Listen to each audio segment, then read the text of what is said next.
So a while back on my channel, I built that giant router table that was like 4 foot by 8 foot. I could actually take my slab, my big walnut and oak and ash and whatever slabs that I have, and I could put on there and flatten them off with it. But it was really too big to use inside here, so it lived outside. Right now, a friend of mine has borrowed it because he bought a bunch of slabs from me, and he's using them to level them off and get them into his house. He's making countertops in his kitchen. So I loaned it to him, and he's got it. But I've started doing these cutting boards, and I needed one that was smaller that I could use in the shop. The thing is that these router sleds make a lot of sawdust. So I came up with an idea and added this little dude, which has a triangular base back here, and then there's a hose that sticks into it that runs into my dust collection. So basically I got dust collection. It gets about maybe 80% of the dust that comes off of these. So it's actually pretty darn slick. And just lay the board in here, and then I've got little 1/2-inch blocks that I screw down on the sides and the back and the front.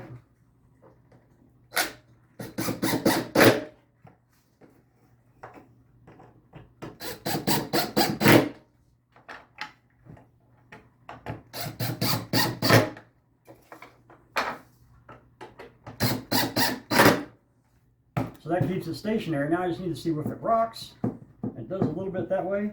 So now I got to decide.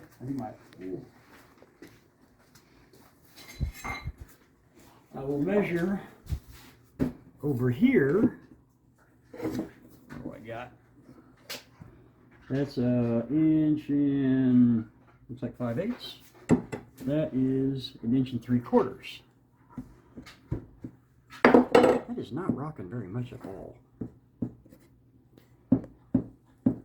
Just a little bit. So anyway, I've got these little wedges that also have a screw in them, and I can put them under and get it to where there's no rock at all.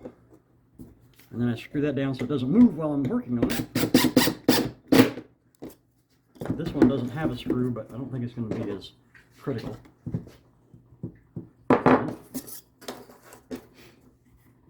There we go. All right.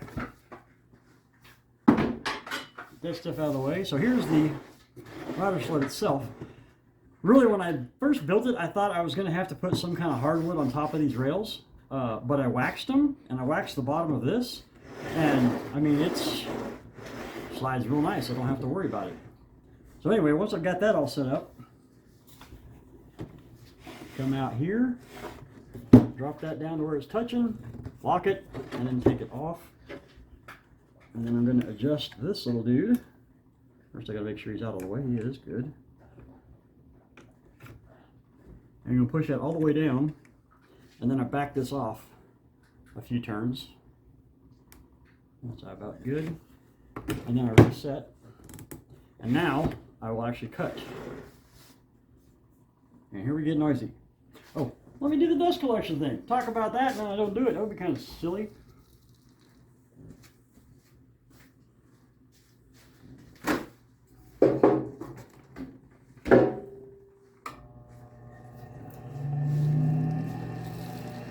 All right.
going to need another pass on this one because there's a little bit of goofy right there and right there.